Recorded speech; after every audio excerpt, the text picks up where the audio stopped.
পাইলে নিরালাই গো নবী পাইলে নিরালাই, পাইলে নিরালাই গো নবী পাইলে নিরালাই। দুই কদমে চুমু খাবো চরণ ধুলি মাগবো গাই, পাইলে নিরালাই গো নবী পাইলে নিরালাই, পাইলে নিরালাই গো নবী পাইলে নিরালাই, পাইলে নিরালাই গো নবী পাইলে নিরালাই। আলহামদুলিল্লাহ আলহামদুলিল্লাহ নাহমাদুহু ওয়া নাস্তাঈনুহু ওয়া নাস্তাগফিরুহু ওয়া নাউযু বিল্লাহি মিন শুরুরি আনফুসিনা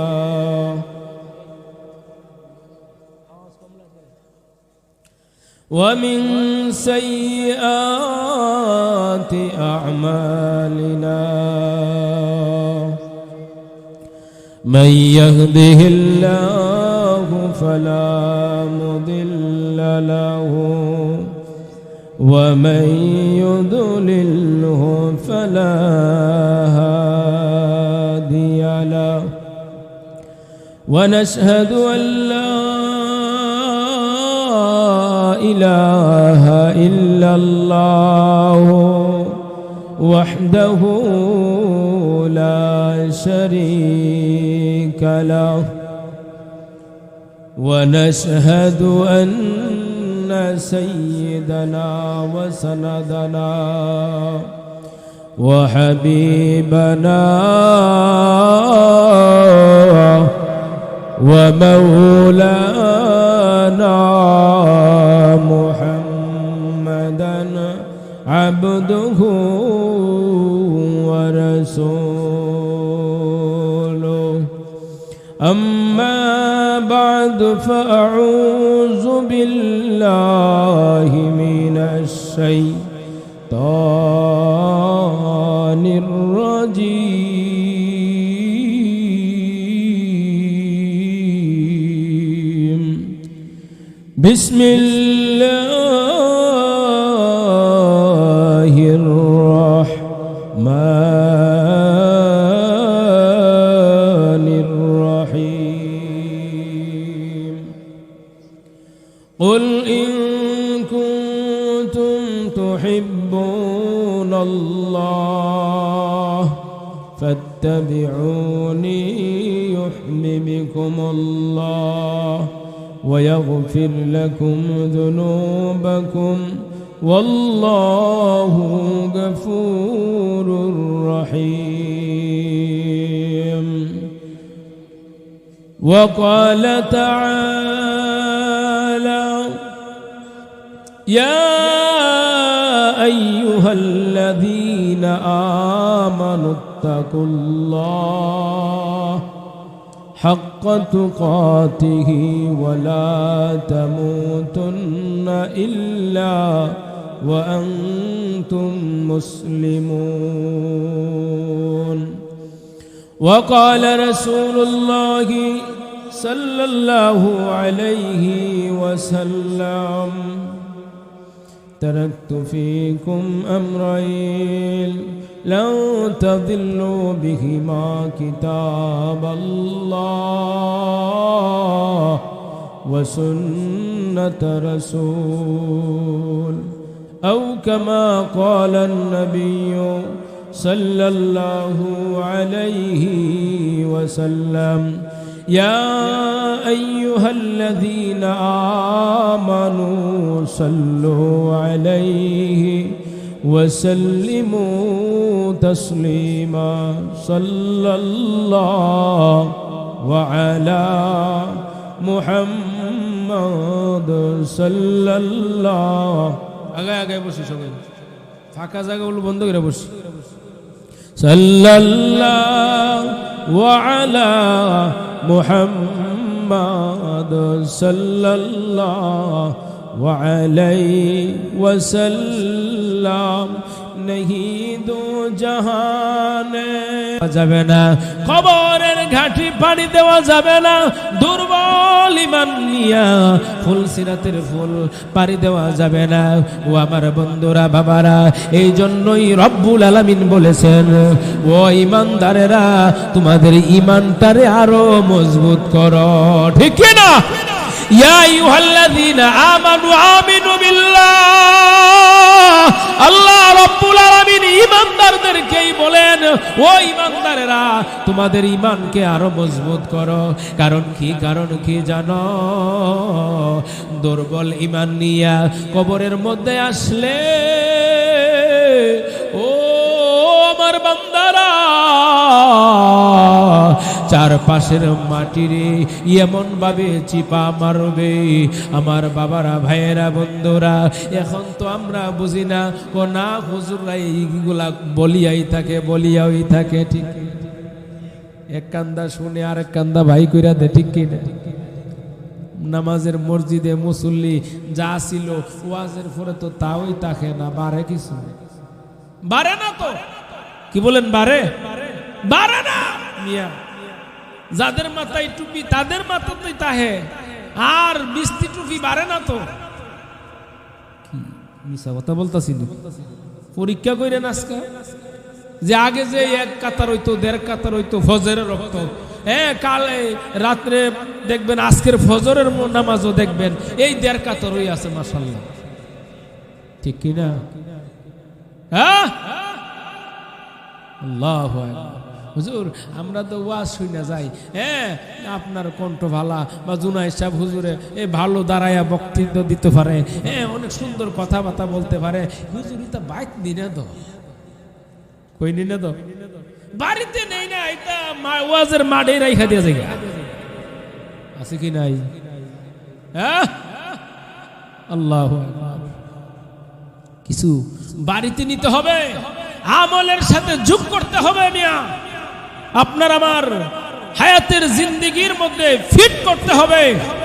মা, চাচি, বোনেরা, আপনারাও যারা শুনতেছেন, কথাগুলো মনোযোগ দিয়ে শুনেন।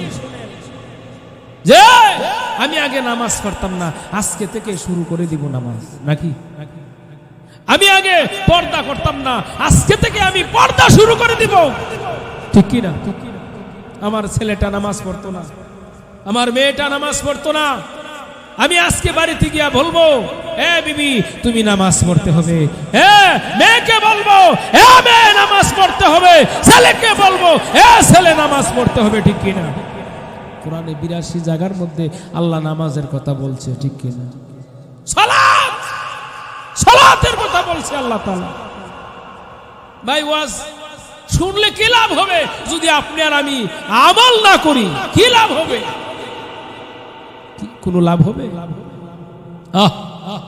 আমি প্রায় জায়গার মধ্যে বলে থাকি ঘটনাটা, যে আল্লাহর নবীজির কাছে একজন মহিলা গেলেন। কেন গেলেন? একটা ছেলেকে নিয়ে গেলেন। হুজুর, এই ছেলেটা বেশি মিষ্টি খায়। সুবহানাল্লাহ। বেশি মিষ্টি খাওয়া ভালো। এখন ডায়াবেটিস মানুষরা দইরা লাইছে, মিষ্টি খাইতারে না, চিনি খাইতারে না।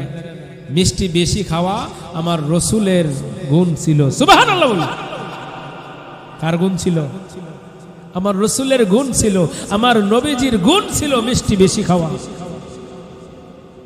তো এই মহিলা যে নিয়ে গেল, যাওয়ার পর রসুল মনে মনে বলতেছেন যে মিষ্টি তো আমি বেশি খাই, এখন আমি ওরে কিভাবে বলি যে বাবা তুমি মিষ্টি খাও না? কথাটা লক্ষ্য কইরেন, কিছু গিট্টু দিতেই কথা। আমি কিভাবে বলি বাবা তুমি মিষ্টি খাও না? আল্লাহর নবী ওই মহিলাটাকে ডাক দি বলে, মা তুমি কিছুদিন পরে আসবা। সুবহানাল্লাহ। তুমি কিছুদিন পর আসবা। মহিলাটা কিছুদিন পরে আসলেন। আসার পরে বলতেছে, বাবা তোমার মা তো গরিব মানুষ, তোমাকে তো বেশি বেশি মিষ্টি খাওয়াইতে পারে না, টাকারও তো কাজ লাগে, তুমি মিষ্টি খাওয়াটা একটু কমাই নাও। ও ঠিক আছে হুজুর, আমি কমাই খাবো। মহিলাটা ডাক দিয়ে, ইয়া রাসূলুল্লাহ, আপনি তো সাথে সাথেই বইলা দিতে পারতেন। সুবহানাল্লাহ বলেন। কিরকম নবী ছিলেন আমাদের নবী, যার স্থান আল্লাহর পর। সুবহানাল্লাহ বলেন। এখনো নবী ওই রওজা মুবারকে শুইয়া উম্মতের জন্য কান্দে। কান্দে কি কান্দে না? আর আমরা কি করি? নবীর কলিজার মধ্যে আঘাত করি নাকি? করি কি করি না? দাড়ির মধ্যে ফুস দিলে নবীর কলিজাত লাগে কি লাগে না? চিন্তা করতেই বমিয়া, খুব গভীর চিন্তা করতে হবে। আজকে আমি কোন ধরনের মুসলমান হইলাম? নবীর মডেল আমি আমার তোমার মধ্যে আমি লাগতে পারি না। ইহুদি নাসারা খ্রিস্টানদের মডেল আমরা করি। নাউজুবিল্লাহ বলি। তারা কি মিথ্যা বললাম? দেখবেন অনেক ছেলেরা এন আসি দিকে অনেকে মনে থাকতে পারে, আবার বলে নিয়ে যে হুজুর বুঝে আমরা দীক্ষা কইতাছে না। অনেক ছেলেরা দেখবেন মডেল কইরা দাঁড়িয়ে লাগে। নাউজুবিল্লাহ বলেন, আরো জোরে বলেন নাউজুবিল্লাহ। অনেক ছেলেরা দেখবেন আডুর উপরে কাপড় ফিন্দে কি ফিন্দে না, ভালো কাপড় আইন না, এটারে ছিদ্র করে ডুলা করে ছিদ্র, বুঝেননি? এটারে মডেল বানা। কার মডেল? ইহুদি নাসারাদের মডেল। নাউজুবিল্লাহ। দেখবেন খেলা আসলে, কিছু বাস্তব কথা বলতেছি, বুঝেন না? খেলা আসলে দেখবেন কি যে ব্রাজিল বলেন, আর্জেন্টিনা বলেন, গেঞ্জি ফিনবো, কি ফিনবো? ফিনদে না? এটা ফিনতে দেখেন আবার মসজিদেও যায় কি যায় না? এটার মধ্যে কলেম লোগো আছে, এই আর্জেন্টিনার লোগো আছে বা ব্রাজিলেরও থাকে, মানুষ টানুষের ছবি থাকে। মুফতি সাহেবরা আছেন যে এই মানুষের ছবি নিয়ে মসজিদে ঢুকলে, নামাজ পড়লে নামাজ হবে? জোরে কন না কেন? আমি গত পরশু দিন আমার মসজিদে একটা ঢুকছে, আমি কইটা খুইলা ফালাই দিয়া খোলাইছি। খোলানোর পর আমার রুমাল দিয়ে নামাজ পড়াইছি। আমি কইটা কিন্তু নামাজ পড়লে নামাজ হইতো? কারণ এটার মধ্যে খ্রিস্টানদের, ইহুদি নাসারাদের ছবি আছে, ওদের লোগো আছে। এই মিয়া, খেয়াল করতে হবে। রাসূল আপনার জন্য আমার জন্য এখনো ওই রওজা মুবারকে শুয়া শুয়া কান্দে, আর তুমি আমি আমার রাসূলকে কান্দাইতে ভালো লাগে? নাউজুবিল্লাহ। কেমনে কান্দাই? হ্যাঁ বাবা, তুমি আমি যখন এই দাড়ির মধ্যে খুর লাগাই, বেলেট লাগাই, আমার নবীজির সুন্নতের মধ্যে আঘাত পড়ে। আমার রাসূল তো বলে গিয়েছেন, উম্মত রে, তোরা যদি আমার একটা সুন্নতকে জিন্দা করতে পারস, আমার একটা সুন্নতকে যদি তোরা আটকাইয়া ধরতে পারস, আল্লাহ রব্বুল আলামিন তোদের আমল নামার মধ্যে 100 গলা কাটা সাহাবী যারা দ্বীনের জন্য, ইসলামের জন্য, কোরআনের জন্য মাঠে ময়দানে গিয়ে শাহাদত বরণ করেছে, ওই রকম 100 সাহাবীর সওয়াব তোর আমল নামার মধ্যে দান করবে। মা তামাসসাকা বিসুন্নতি ইউদা ফাসাদি উম্মতি ফালাহু আজরু মিআতি শাহীদ। আল্লাহর রাসূলের হাদিস।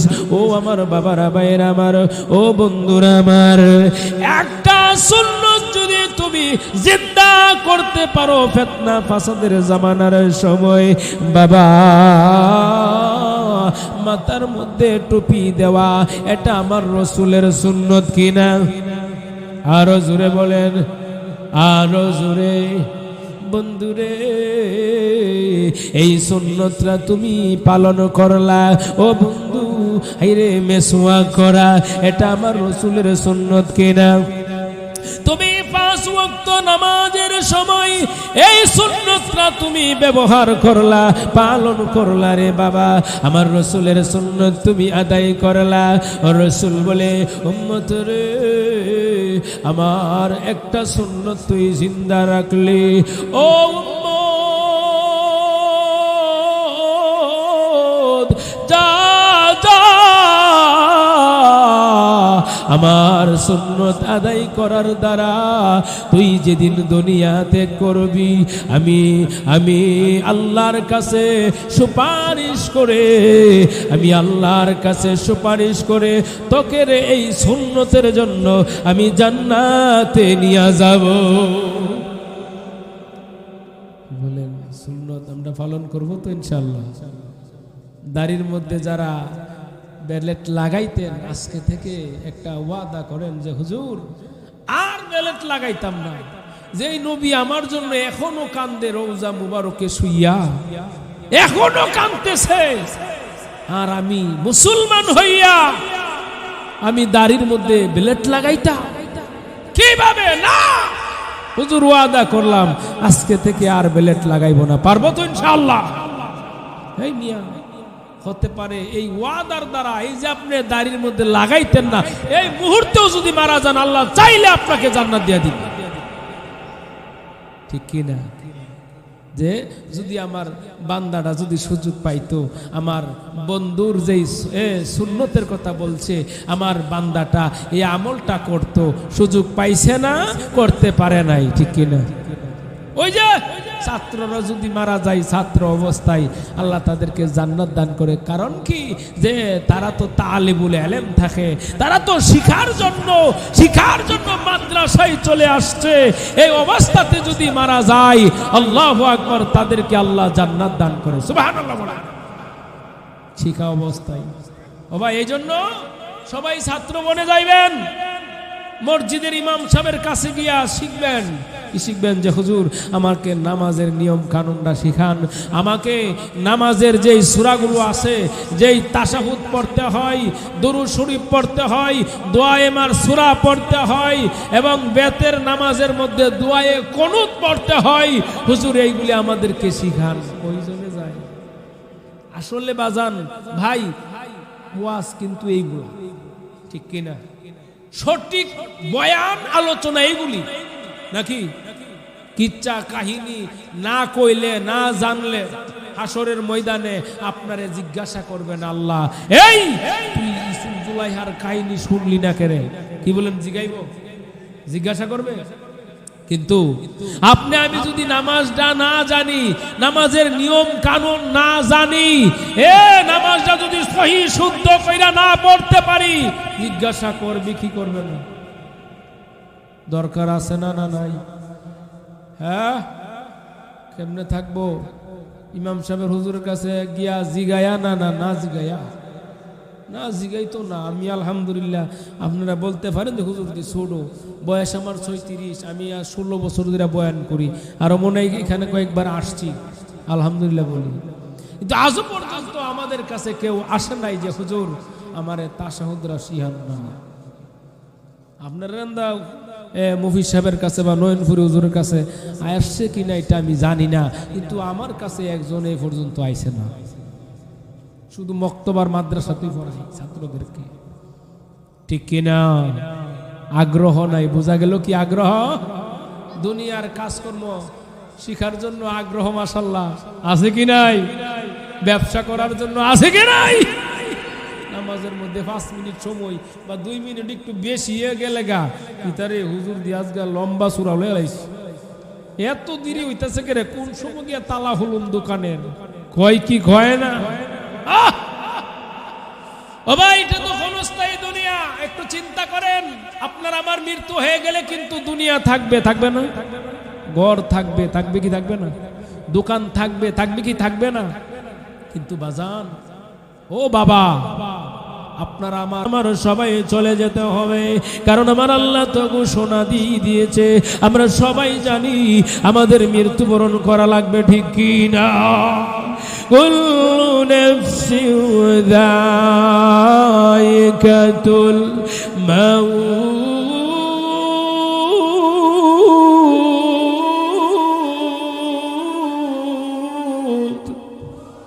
এই ঘোষণা আমার আল্লাহ আগেই জানাইয়া দিয়েছে। ওরে বন্ধু, ও বাবা,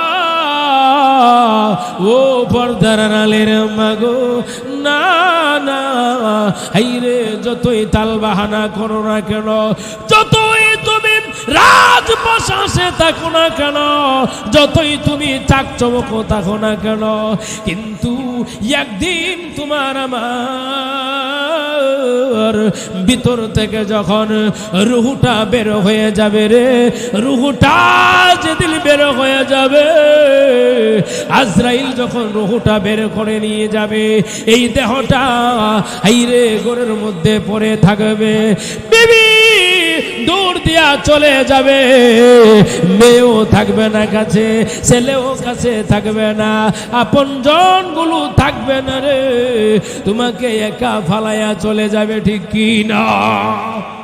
এ বাবার আমার, এ ভাইর আমার, ও পর্দার আড়ালের মাগো, ও মা, এই জন্য বলে যাই গো, আমল শুরু করে দাও। আগে পর্দা করতা না, শুরু করে দাও এখন থেকে, আর পর্দা ছাড়বে না। এই যুবক, আজকে থেকে ওয়াদা করে নাও, আমি আর জীবনে নামাজ ছাড়বো না, আমি আর বেপর্দা হয়ে চলবো না, আর বেগানা নারীর দিকে তাকাবো না, আর টিভির দিকে তাকাবো না, টিভির পর্দার দিকে তাকাবো না, আর আমার দাড়ির মধ্যে বেলেট লাগাবো না, খুর লাগাবো না। আজকে থেকে ওয়াদা করে নাও, আমি আর দয়াল নবীকে কাঁদাবো না, আমি আমার আর নবীকে কাঁদাবো না। এইভাবে যদি তুমি ওয়াদা করতে পারো রে বাবা, হতে পারে আমার আল্লাহ রাব্বুল আলামিন এই ওয়াদা করার দ্বারা, এই ওয়াদা করিয়া যদি তুমি দুনিয়া থেকে বিদায় নাও, হতে পারে রব্বুল আলামিন আইরে এই মুহূর্তে তোমার আমার মৃত্যু হয়ে গেলে তোমার আমার ঠিকানা আল্লাহ জান্নাত দান করতে পারে। আমার ভাইরা, ও বন্ধুরা, এই জন্য বলি, হাইরে ঈমানটারে মজবুত করতে হবে, মজবুত ঈমান নিয়া কবরে যাইতে হবে।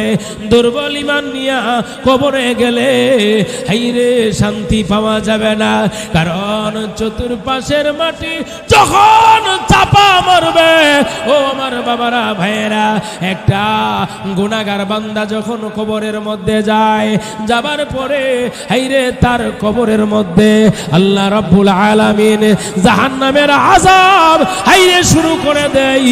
আমার বাবারা, সাপ বেচো যা কিছু আছে, এমন কি মানুষের ৯৯টা আখলাক আছে, ওই এক একটা আখলাকের দ্বারা এক একটা জাহান্নামের আযাব তার কবরের মধ্যে দান করে দেয়, ঠিক কি না?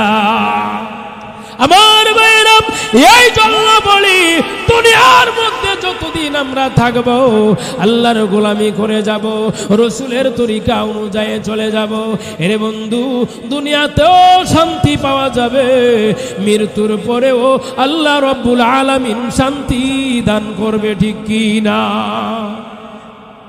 আমরা আল্লাহর গোলামি করব তো ইনশাআল্লাহ। নামাজ পড়া না ছাইরা, রোজা রাইখা, রোজার মাস আসলে না না না রাইখা, দাড়ি রাইখা না দাড়ির মধ্যে বেলেট লাগায়া, টুপি ফিন্দা না না ফিন্দা। হুজুর আপনিও বয়ান করতেছিলেন, ভালোই লাগতেছে, কিন্তু হুজুর এই ওয়াজ দর বাইত নেই না, আমরা মাঝখানে ওই লাগেছি বললেন, ঠিক কি না? বাড়িতে নিতে হইব মিয়া, ঠিক কি না? তো আলহামদুলিল্লাহ ভাইজান করে পুরাপুরি হুবহু আমাদের আনসারি সাহেব হুজুরের কণ্ঠে অনেক সুন্দর আলোচনা আমি শুনেছি ভাইজানের বয়ান। তো হ্যাঁ, আমরা ভাইজানের জন্য দোয়া করব, আর আমিও আপনাদের কাছে দোয়া চাই, আল্লাহ তাআলা যেন যাই যতটুকু করি ইখলাসের নিয়তে যেন বয়ান করতে পারি, ঠিক কিনা? হ্যাঁ, যে দিনের দাওয়াত পৌঁছায় যেন দেওয়া যায়, বিনিময় যা আসে বলিয়া না, ঠিক কিনা ভাই? আমরা বলি না তো যাই ঘুষিয়া দেই, আলহামদুলিল্লাহ বলতে হবে।